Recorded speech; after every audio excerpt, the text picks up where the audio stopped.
নমস্কাৰ বন্ধু বান্ধৱীসকল সানি টেকনলজি ইউটিউব চেনেলটোলৈ মই সানি আপোনালোক সকলোকে পুনৰবাৰ স্বাগতম জনাইছো। তো বন্ধু বান্ধৱীসকল আজি ৰাতিপুৱা আপোনালোকৰ বাবে নটাকৈ গুৰুত্বপূৰ্ণ খবৰ ওলাই আহিছে। গোটেইকেইটা খবৰে আপোনালোকৰ বাবে বহুতেই গুৰুত্বপূৰ্ণ। তো সম্পূৰ্ণকৈ ভিডিঅ'টো শেষলৈকে স্কিপ নকৰাকৈ চাই থাকক। তো বন্ধু বান্ধৱীসকল এতিয়ালৈকে যদি ভিডিঅ'টো লাইক কৰা নাই প্লিজ এটা লাইক কৰিব, ভিডিঅ'টো শ্বেয়াৰ কৰিব আপোনালোকৰ ফ্ৰেণ্ডসকলৰ মাজত, আৰু এতিয়ালৈকে যদি চেনেলটো ছাবস্ক্ৰাইব কৰা নাই প্লিজ ছাবস্ক্ৰাইব কৰি সাইডত থকা যিটো বেল আইকন আছে প্ৰেছ কৰি অল অপশ্যনটোত ক্লিক কৰিব। মই যেতিয়া আপোনালোকৰ বাবে এনেকুৱা ধৰণৰ ভিডিঅ'সমূহ দিম তেতিয়া আপোনালোকে সকলোতকৈ ফাৰ্ষ্টত নটিফিকেশ্যনসমূহ পাই থাকিব। তো বন্ধু বান্ধৱীসকল আহক ভিডিঅ'টো আৰম্ভ কৰোঁ। আজিৰ প্ৰথমটো খবৰ হৈছে এটা গুৰুত্বপূৰ্ণ খবৰ। আৰু এটা ৰাজনৈতিক দলৰ জন্ম, 12টাকৈ হিন্দু বঙালী সংগঠনৰ নেতৃত্বত গঠন হ'ল ভাৰতীয় গণ পৰিষদ, চমুকে বিজেপি। ৰাজ্যত এবাৰ হিন্দু বঙালী সংগঠনৰ ঐৰসত ভূমিষ্ঠ হ'ল নতুন ৰাজনৈতিক দল। ঢেকীয়াজুলিৰ শ্বহীদ ময়দানত ৰাজ্যৰ 12টাকৈ হিন্দু বঙালী সংগঠনৰ জাতীয় অভিৱৰ্তন আনুষ্ঠানিকভাৱে ঘোষণা হ'ল হিন্দু বঙালীৰ নতুন ৰাজনৈতিক দলৰ নাম। ভাৰতীয় গণ পৰিষদ চমুকে বিজেপি নামেৰে গঠন হ'ল নতুন ৰাজনৈতিক দল। বৰাক ব্ৰহ্মপুত্ৰ উপত্যকাক লৈ 12টা হিন্দু বঙালী সংগঠনে জন্ম দিলে ভাৰতীয় গণ পৰিষদৰ। বিজেপি কংগ্ৰেছৰ বিৰুদ্ধে শোষণ বঞ্চনাৰ অভিযোগ তুলি অৱশেষত হিন্দু বঙালীসকলে সুসংগঠিত হৈ 2021ত ৰাজনৈতিক যুঁজত অৱতীৰ্ণ হ'বলৈ কঁকালত টঙালি বান্ধিলে। নতুনকৈ গঠন হোৱা ভাৰতীয় গণ পৰিষদ চমুকে বিজেপি দলৰ সভাপতি নিৰ্বাচিত হ'ল সদৌ বিটিচি বঙালী যুৱ ছাত্ৰ ফেডাৰেশ্যনৰ মুখ্য উপদেষ্টা শ্যামল সৰকাৰ।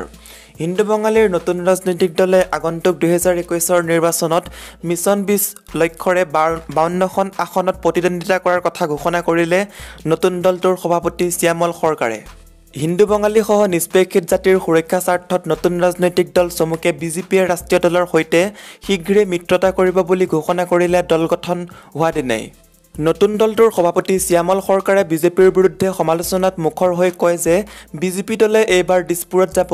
হিন্দুৰ নামত ৰাজনীতি কৰা বিজেপিয়ে হিন্দুৰ কোনো সমস্যাৰ সমাধান নকৰিলে হিন্দু বঙালীৰ নতুন দলে বিজেপি কংগ্ৰেছ সকলো দলতে ক্ষতি কৰিব। ইপিনে সদৌ অসম বঙালী যুৱ ছাত্ৰ ফেডাৰেশ্যনৰ ৰাজ্যিক সভাপতি দীপক দেই নতুন দল গঠন সন্দৰ্ভত মন্তব্য কৰে যে হিন্দু বঙালীৰ কণ্ঠ হিচাপে পৰিগণিত হ'ব বিজেপি দল। ইপিনে বিজেপিক মেকিং হিন্দুৰ দল বুলি আখ্যা দি কয় যে হিন্দুৰ নামত ৰাজনীতি কৰা বিজেপিয়ে অসমীয়া বঙালীৰ মাজত সংঘাত আনিলে। ভাৰতীয় গণ পৰিষদৰ দলে হিন্দু বঙালীৰ জাতীয় সমস্যা সমাধান কৰিব বুলি আশা প্ৰকাশ কৰে। আৰু আজিৰ 2 নম্বৰ খবৰটো হৈছে এটা ডাঙৰ খবৰ। প্ৰতি কিলোমিটাৰত খৰচ মাত্ৰ 1.15 টকা। ভাৰতৰ বজাৰলৈ এখন অবিশ্বাস্য গাড়ী। ইন্ধনৰ দাম আৰু প্ৰদূষণৰ বাবে বহুতেই এতিয়া পচন্দ কৰে ই ভেহিকেল। ইন্ধনৰ দাম আৰু প্ৰদূষণৰ বাবে বহুতেই এতিয়া পচন্দ কৰে ই ভেহিকেল বাহন। সেইকাৰণে বজাৰত এতিয়া বেছি পৰিমাণে ইলেক্ট্ৰিক গাড়ী বিক্ৰী হৈছে। সাধাৰণ মানুহৰ মাজতো এক বিশেষ উন্মাদনা ইলেক্ট্ৰিকেল গাড়ীৰ বিক্ৰী বাঢ়িছে। মহিন্দ্ৰা ই ভেৰিটো মহিন্দ্ৰাই বিভিন্ন ধৰণৰ গাড়ী নিৰ্মাণ কৰিছে। প্ৰথমবাৰৰ বাবে নিৰ্মাণ কৰিছে ইলেক্ট্ৰিকেল গাড়ী। সাধাৰণতে চৰকাৰী বিভিন্ন বিভাগত ব্যৱহাৰ কৰা হয়। ইয়াৰ বাবে আছে 21.1 কিলোমিটাৰ 72 ভল্টৰ লিথিয়াম বেটাৰী। কোম্পানীয়ে জনাইছে যে প্ৰতি কিলোমিটাৰত এই গাড়ী চলিলে খৰচ হ'ব মাত্ৰ 1.15 টকা। সম্পূৰ্ণ চাৰ্জ দিলে এবাৰত 181 কিলোমিটাৰ পৰ্যন্ত চলিব। এই গাড়ীৰ দাম 9.3 লাখ টকাৰ পৰা 11.6 লাখ টকালৈকে হ'ব। আৰু পিছৰখন গাড়ী হৈছে টাটা টিগৰ EV। টাটা কোম্পানীৰ প্ৰথমখন ই-কাৰ লঞ্চ কৰাৰ পিছত সেই গাড়ী কেৱল টেকিং ডেলিভাৰৰ বাবে আছিল, কিন্তু এতিয়া পৰিস্থিতি সলনি হৈছে। নতুন টিগৰ EV বজাৰলৈ আহিছে। 21.5 লিথিয়াম বেটাৰীসহ এবাৰত সম্পূৰ্ণ চাৰ্জ দিলে 213 কিলোমিটাৰ পৰ্যন্ত চলিব পাৰে। 11 ঘণ্টাৰ প্ৰয়োজন সম্পূৰ্ণ চাৰ্জ দিবলৈ, মাত্ৰ 2 ঘণ্টাত হয় 80% চাৰ্জ। গাড়ীৰ দাম 11.7 লাখ টকাৰ পৰা আৰম্ভ হ'ব। আৰু তাৰ পাছৰখন গাড়ী হৈছে Tata Nexon EV। Tata Nexon EV best selling electrical গাড়ীৰ মাজৰ অন্যতম। ইয়াত আছে 30 কিলোৱাটৰ এটা বেটাৰী। 1 ঘণ্টাত 40% চাৰ্জ হয়। 8 ঘণ্টা লাগে 100% চাৰ্জ হ'বলৈ। 312 কিলোমিটাৰ পৰ্যন্ত যাব পাৰিব এবাৰ সম্পূৰ্ণ চাৰ্জ দিলে। দাম 13.99 লাখৰ পৰা 15.99 লাখ টকা। আৰু পাছৰখন গাড়ী হৈছে MG ZS EV। মৰিছ গাৰেজ কোম্পানীয়ে সম্প্ৰতি তেওঁলোকৰ MG JCB গাড়ী বজাৰত মুকলি কৰিছে। এতিয়ালৈকে 114খন গাড়ী বিক্ৰী হৈছে। গাড়ীখনৰ আছে 2টা মডেল। আছে 4.5 কিলোৱাটৰ বেটাৰী। সম্পূৰ্ণ চাৰ্জ দিলে 340 কিলোমিটাৰ পৰ্যন্ত চলাব পাৰি। গাড়ীখনৰ দাম 20.8 লাখ টকাৰ পৰা 23.5 লাখ টকা। আৰু আজিৰ 3 নম্বৰ খবৰটো হৈছে এটা ব্ৰেকিং নিউজ। আজিৰ পৰা আপোনালোকে পাব 100 টকীয়া মুদ্ৰা। আজি পুৱা 11 বজাত উন্মোচন কৰা হ'ব 100 টকীয়া মুদ্ৰা। আজিৰ পৰা আপোনালোকে পাব 100 টকীয়া মুদ্ৰা প্ৰধানমন্ত্ৰী নৰেন্দ্ৰ মোদীয়ে আজি উন্মোচন কৰিব 100 টকীয়া মুদ্ৰা কাগজ মুদ্ৰাৰ পৰিৱৰ্তে আপোনাৰ পকেটত সোমাব 100 টকীয়া মুদ্ৰা বিজয়াৰাজে সন্ধিয়াৰ 100তম জন্মবাৰ্ষিকী উপলক্ষে উন্মোচন কৰিব 100 টকীয়া মুদ্ৰা এই 100 টকীয়া মুদ্ৰাটো 4টাকৈ ধাতু সংযুক্ত কৰি তৈয়াৰ কৰা হৈছে আৰু আজিৰ পাছৰটো খবৰ হৈছে সোমবাৰৰ পৰা প্ৰথমবাৰৰ বাবে বগীবিল দলঙৰ ওপৰেৰে চলিব ৰাজধানী এক্সপ্ৰেছ সোমবাৰ অৰ্থাৎ আজিৰ প্ৰথমবাৰৰ বাবে সপ্তাহত দুদিনকৈ ডিব্ৰুগড়ৰ পৰা বগীবিল দলঙৰ ওপৰেৰে লখিমপুৰ ৰঙাপাৰা ৰঙিয়া নিউ বঙাইগাঁও হৈ এখন বিশেষ ৰাজধানী এক্সপ্ৰেছ নতুন দিল্লীলৈ ৰাওনা হ'ব সেইদৰে নতুন দিল্লীৰ পৰা ডিব্ৰুগড়লৈও সপ্তাহত দুদিনকৈ এই বিশেষ ৰাজধানী এক্সপ্ৰেছখন চলাচল কৰিব ডিব্ৰুগড়ৰ পৰা দিল্লীলৈ সপ্তাহৰ সোমবাৰ আৰু শুকুৰবাৰে চলাচল কৰাৰ লগতে নতুন দিল্লীৰ পৰা ডিব্ৰুগড়লৈ বৃহস্পতিবাৰ আৰু দেওবাৰে চলাচল কৰিব নতুন পথৰে যাত্ৰা কৰিবলগীয়া ৰেলখনে প্ৰথমবাৰৰ বাবে উত্তৰ লখিমপুৰ ৰঙাপাৰা উত্তৰ আদি ৰেল ষ্টেচনসমূহত ৰ'ব আৰু আজিৰ পাছৰটো খবৰ হৈছে এটা ডাঙৰ খবৰ নলবাৰী জলস্বাস্থ্য কাৰিকৰী বিভাগ নলবাৰী সংমণ্ডলত অস্থায়ী কৰ্মচাৰী প্ৰতিবাদ চৰকাৰী শৌচালয় তথা অধীক্ষক অভিযন্তা কাৰ্যালয়ত ঠিকাদাৰ পঞ্জীয়ন সন্দৰ্ভত দুৰ্নীতি সংঘটিত হোৱাৰ অভিযোগ নলবাৰী জনস্বাস্থ্য কাৰিকৰী বিভাগ নলবাৰী সংমণ্ডলৰ অস্থায়ী শ্ৰমিক কৰ্মচাৰী পৰিষদে আজি অন্বেষণ কাৰ্যসূচী গ্ৰহণ কৰে প্ৰায় 10-12 বছৰ বিনা বেতনে কাম কৰা তথা চৰকাৰীভাৱে চাকৰি নিয়মীয়াকৰণ নকৰা প্ৰতিবাদত আজি শতাধিক কৰ্মচাৰীয়ে জিলা অভিযন্তাৰ কাৰ্যালয়ৰ সন্মুখত প্ৰতিবাদ সাব্যস্ত কৰে বিভিন্ন শ্লোগান দি প্ৰতিবাদকাৰীসকলে এই প্ৰতিবাদ সাব্যস্ত কৰে আনহাতে জনস্বাস্থ্য কাৰিকৰী বিভাগত চৰকাৰী শৌচালয় সন্দৰ্ভত দুৰ্নীতি হোৱাৰ অভিযোগ উত্থাপন কৰিছে হিন্দু ক্ৰান্তি দল নলবাৰী সমিতিয়ে সমান্তৰালভাৱে নলবাৰী বিদ্যা পৰিস্থিত জনস্বাস্থ্য কাৰিকৰী বিভাগৰ নলবাৰী চক্ৰৰ অধীক্ষক অভিযন্তাৰ কাৰ্যালয়ত সংঘটিত হৈ আছে ব্যাপক দুৰ্নীতি নিবনুৱা যুৱকে ঠিকাৰ কামৰ বাবে পঞ্জীয়ন বনাব গ'লে চৰকাৰী মাচুলৰ উপৰিও একাংশ মধ্যভোগী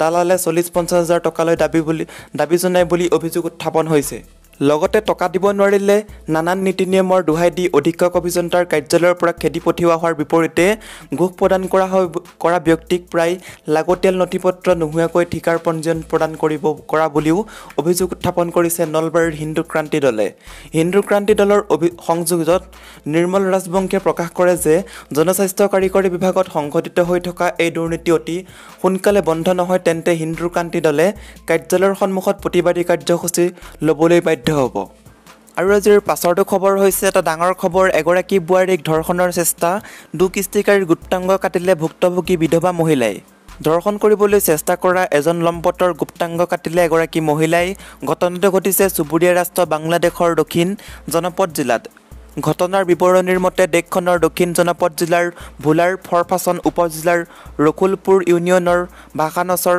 গুচ্ছ গাঁৱৰ এগৰাকী বিধৱা মহিলাৰ ঘৰত প্ৰৱেশ কৰি ধৰ্ষণৰ চেষ্টা কৰিছিল মহম্মদ নঈম নামৰ এগৰাকী লোকে ধৰ্ষণৰ পৰা নিজকে ৰক্ষা কৰিবলৈ লোকজনৰ গুপ্তাংগ কাটি পেলালে ভুক্তভোগী মহিলাগৰাকীয়ে স্থানীয় সখীভূষণ থানাত ধৰ্ষণৰ চেষ্টাৰ বিৰুদ্ধে অভিযোগ দাখিল কৰা হৈছিল যদিও অভিযুক্ত মহম্মদক এতিয়াও আৰক্ষীয়ে গ্ৰেপ্তাৰ কৰা নাই বুলি অভিযোগ উত্থাপন হৈছে ইফালে অভিযুক্ত মহম্মদ নঈমে ভুক্তভোগী মহিলাগৰাকীৰ বিৰুদ্ধে আদালতত ওলোটাই গোচৰ তৰা বুলি জানিব পৰা গৈছে অভিযুক্ত মহম্মদ নঈমে ভুক্তভোগী মহিলাগৰাকীৰ লগতে সাক্ষাৎ প্ৰদান কৰিব খোজা লোকসকলকো ভাবুকি দিয়া বুলি জানিব পৰা গৈছে ফলত নিৰাপত্তাহীনতাত ভুগিছে ভুক্তভোগী বিধৱা মহিলাগৰাকী উল্লেখ্য যে বাংলাদেশত ধৰ্ষণজনিত কাণ্ডৰে সৰ্বকালৰ অভিলেখ ভংগৰ দিশে অগ্ৰসৰ হৈছে ইয়াৰ এদিন পূৰ্বে চট্টগ্ৰামত এগৰাকী মহিলা গণধৰ্ষণ বলি হৈছিল উক্ত গণধৰ্ষণৰ 8 অভিযুক্তক চট্টগ্ৰাম মেট্ৰপলিটান মেজিষ্ট্ৰেট খাইৰুল আমিনৰ আদালতে আৰক্ষীৰ জিম্মালৈ প্ৰেৰণ কৰিছে আৰু আজিৰ পাছৰটো খবৰ হৈছে ব্যক্তিগত খণ্ডক গতাব অসম ৰাজ্যিক চিৰিয়াখানা অসম ৰাজ্যিক চিৰিয়াখানাক ব্যক্তিগত খণ্ডক গতোৱাৰ তীব্ৰ বিৰোধিতা কৰিছে চিৰিয়াখানা সুৰক্ষা মঞ্চই কেন্দ্ৰীয় বন পৰিৱেশ মন্ত্ৰী প্ৰকাশ জাভেদকাৰৰ অলপতে অসম ৰাজ্যিক চিৰিয়াখানাকে ধৰি দেশৰ বিভিন্ন প্ৰান্তৰ 160খন চিৰিয়াখানাৰ বিকাশ কৰাৰ লক্ষ্যৰে ব্যক্তিগত খণ্ডক গতোৱাৰ ইংগিত প্ৰদান কৰাত মঞ্চ জাঙুৰ খাই উঠিছে আজি দিছপুৰ প্ৰেছ ক্লাবত এখন সংবাদমেল সম্বোধন কৰি মঞ্চৰ সম্পাদক ৰাজকুমাৰ বৈশ্যই কেন্দ্ৰীয় মন্ত্ৰীগৰাকীৰ এই সিদ্ধান্তৰ তীব্ৰ বিৰোধিতা কৰি কয় যে প্ৰধানমন্ত্ৰী নৰেন্দ্ৰ মোদী নেতৃত্বাধীন বিজেপি চৰকাৰখনে দেশৰ ৰাজহুৱা খণ্ডৰ প্ৰতিষ্ঠানসমূহ পৰ্যায়ক্ৰমে ব্যক্তিগত খণ্ড গতাই দিয়াৰ ষড়যন্ত্ৰত লিপ্ত হৈছে। ইতিমধ্যে এটাৰ পাছত আনটো প্ৰতিষ্ঠান ব্যক্তিগত খণ্ড গতাই দিয়াৰ পাছত কেন্দ্ৰীয় চৰকাৰে গুৱাহাটীস্থিত অসম ৰাজ্যিক চিৰিয়াখানাকে ধৰি দেশৰ আন আন ৰাজ্যত থকা 160খন চিৰিয়াখানা ব্যক্তিগত খণ্ডৰ হাতত অৰ্পণ কৰিবলৈ প্ৰস্তুতি চলাইছে। কেন্দ্ৰীয় চৰকাৰ ৰাজ্য চৰকাৰসমূহৰ সহযোগত ইতিমধ্যে চিৰিয়াখানাসমূহ ব্যক্তিগত খণ্ড গতাই দিয়াৰ ব্লুপ্ৰিণ্ট প্ৰস্তুত কৰিছে আৰু অহা অধিৱেশনত কেন্দ্ৰীয় কেবিনেটে ইয়াক অনুমোদন জনোৱাৰ পূৰ্ণ সম্ভাৱনা আছে। সেয়ে কেন্দ্ৰীয় চৰকাৰৰ এই সিদ্ধান্তৰ তীব্ৰ বিৰোধিতা কৰি অসম ৰাজ্যিক চিৰিয়াখানাক কোনো কাৰণতে ব্যক্তিগত খণ্ডৰ হাতত অৰ্পণ কৰিবলৈ দিয়া নহ'ব বুলি তেওঁ উল্লেখ কৰে।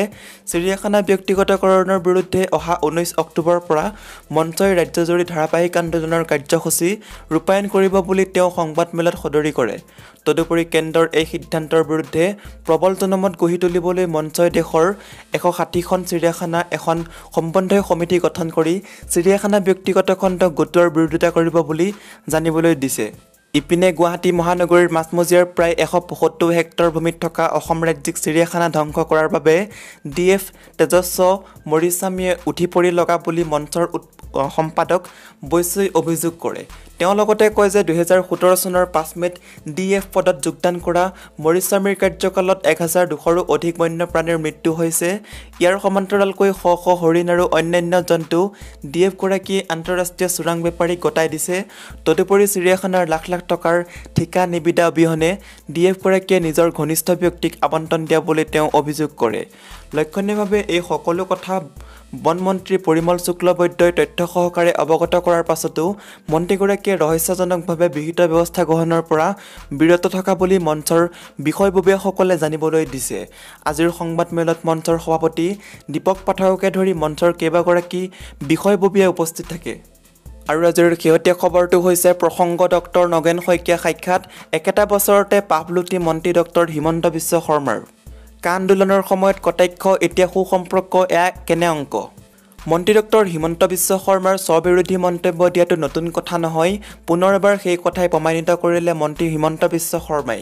কা বিৰোধী আন্দোলনৰ সময়ত এই আইনখন ভাল বুলি প্ৰতিপন্ন কৰিবলৈ ডিঙিৰ শিৰ ফুলাই বিভিন্ন মঞ্চত ভাষণ দিছিল মন্ত্ৰী ডক্টৰ হিমন্ত বিশ্ব শৰ্মাই।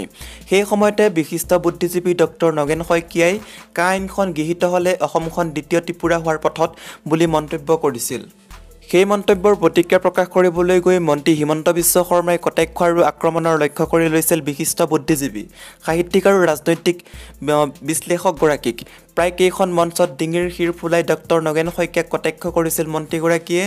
বেছি দূৰলৈ নাযাওঁ, পাঠক ৰাজ্যলৈ 2020 চনৰ 24 জানুৱাৰী যুৱ সংসদ অনুষ্ঠানত মন্ত্ৰী ডক্টৰ হিমন্ত বিশ্ব শৰ্মাই ডক্টৰ শইকীয়াক কটাক্ষ কৰি কি কৈছিল সেয়া আগবঢ়াইছোঁ। তেওঁ কৈছিল 3টা সংশোধন অসমীয়াৰ বিৰুদ্ধে গৈছে। নগেন শইকীয়া তেতিয়াও আছিল, এতিয়াও আছে। নগেন শইকীয়াই ৰাজ্যসভাৰ মজিয়াত কৈছিল অসমখন দ্বিতীয় কাশ্মীৰ হ'ব। তেওঁ কেতিয়াও দ্বিতীয় ত্ৰিপুৰা হ'ব বুলি কোৱা নাছিল।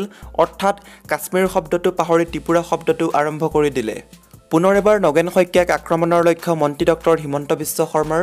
ত্ৰিপুৰাৰ প্ৰশ্ন ক'ত, কেনেকৈ ত্ৰিপুৰা হ'ব?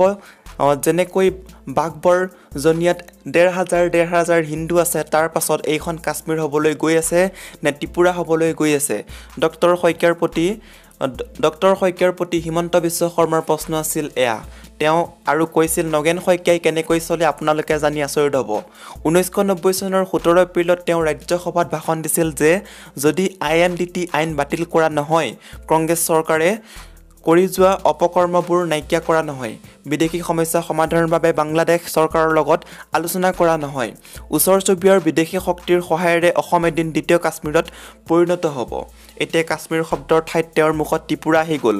নামনি আৰু মধ্য অসমৰ মানুহখিনিয়ে জানো গম নাপাওঁ অসমখন দ্বিতীয় কাশ্মীৰ নে ত্ৰিপুৰা হ'বলৈ গৈ আছে, হিমন্তই লগতে কৈছিল। এতিয়া হিমন্তৰ সুৰ সলনি হ'ল আৰু ডক্টৰ শইকীয়াৰ প্ৰতি মৰম দৰদ তথা শ্ৰদ্ধাও বৃদ্ধি পালে। যি সময়ত ডক্টৰ নগেন শইকীয়াই কটাক্ষ কৰিছিল তাৰ 9 মাহ পাছত মন্ত্ৰী ডক্টৰ হিমন্ত বিশ্ব শৰ্মাৰ মুখত ছাৰ সম্বোধন তথা ছাৰৰ সৈতে সুসম্পৰ্কত থকাৰ কথা। প্ৰায় 9 মাহৰ পাছত মন্ত্ৰী ডক্টৰ হিমন্ত বিশ্ব শৰ্মাৰ আজিৰ ভাষ্য, ছাৰৰ সৈতে প্ৰায় মই সম্পৰ্কত থাকোঁ।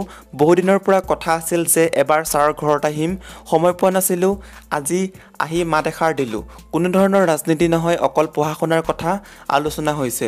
প্ৰশ্ন হয় মানুহ একেজনে মুখ একেখনে, কিন্তু হঠাৎ কেনেকৈ সুৰ সলনি হৈ যায় মন্ত্ৰী ডক্টৰ হিমন্ত বিশ্ব শৰ্মাৰ। এসময়ৰ কটাক্ষ এতিয়া সুসম্পৰ্ক ৰাজনীতিত সকলো সম্ভৱ নেকি?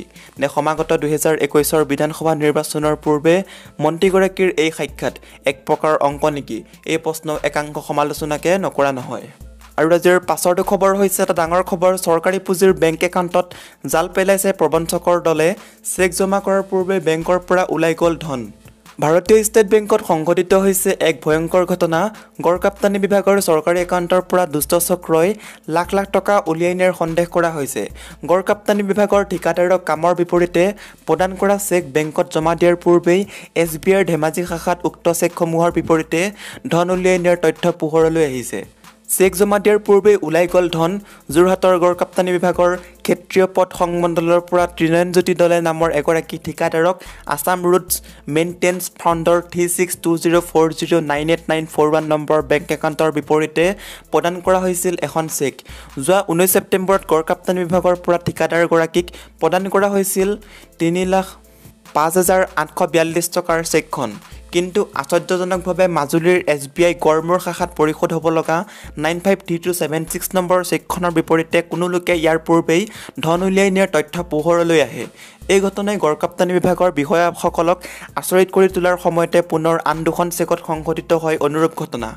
গড়কাপ্তানি বিভাগৰ ARMF পুঁজিৰ বিপৰীতে প্ৰদান কৰা এই দুয়োখন চেকৰ বিপৰীতেও বেংকৰ পৰা কোনো লোকে পূৰ্বেই ধন উলিয়াই নিয়াৰ তথ্য পোহৰলৈ আহে। ইয়াৰ এখন চেক পূৰ্বৰ এখন বাতিল কৰা ত্ৰিনয়নজ্যোতি দলকে পুনৰ প্ৰদান কৰা হৈছিল। আনখন চেক প্ৰদান কৰা হৈছিল মেছাৰ্ছ বাসুদেৱ এণ্টাৰপ্ৰাইজৰ নামত। এই দুখন চেক প্ৰদান কৰা হৈছিল 25 ছেপ্টেম্বৰত আৰু দুয়োখন চেকে পৰিশোধৰ বাবে জমা দিয়া হৈছিল মাজুলীৰ গড়মূৰ শাখাত। ইয়াৰ পিছতে যোৰহাটৰ গড়কাপ্তানি বিভাগৰ বিষয়াসকলে চেক প্ৰদান কৰা বন্ধ কৰি দিয়ে আৰু বিষয়টো অনুসন্ধান কৰাত জানিব পাৰে যে ষ্টেট বেংক অফ ইণ্ডিয়াৰ ধেমাজি শাখাত উক্ত চেককেইখনৰ নম্বৰৰ বিপৰীতে কোনো লোকে পূৰ্বেই ধন উলিয়াই নিছে। উল্লেখ্য যে SBI ধেমাজি শাখাৰ পৰা গড়কাপ্তানি বিভাগৰ এনে এখন চেক নম্বৰৰ বিপৰীতে 10 লাখকৈ টকা উলিয়াই নিয়াৰ তথ্য পোহৰলৈ আহিছে। কিন্তু ঘটনা পোহৰলৈ অহাৰ প্ৰায় 20 দিন অতিক্ৰম কৰাৰ পিছত SBI কৰ্তৃপক্ষই গড়কাপ্তানি বিভাগৰ সংশ্লিষ্ট কৰ্তৃপক্ষক এই সন্দৰ্ভত স্পষ্ট উত্তৰ দিব পৰা নাই। তো বন্ধু বান্ধৱীসকল, আজিৰ এই ভিডিঅ'টোৰ মাধ্যমেৰে আপোনালোকক বহুকেইটা গুৰুত্বপূৰ্ণ খবৰ দিব চেষ্টা কৰিলোঁ। যদি খবৰকেইটা শুনি ভাল লাগিছে লাইক কৰিব, শ্বেয়াৰ কৰিব, চেনেলটো ছাবস্ক্ৰাইব কৰি ছাইডত থকা যিটো বেল আইকন আছে প্ৰেছ কৰি অল অপশ্যনটো ক্লিক কৰিব একেবাৰে নাপাহৰিব এনেকুৱা ধৰণৰ ৰেগুলাৰ খবৰসমূহ পাই থাকিবলৈ। তো বন্ধু বান্ধৱীসকল, আজিলৈ বাই বাই। আকৌ এটা নেক্সট ভিডিঅ'ত লগ পাম। জয়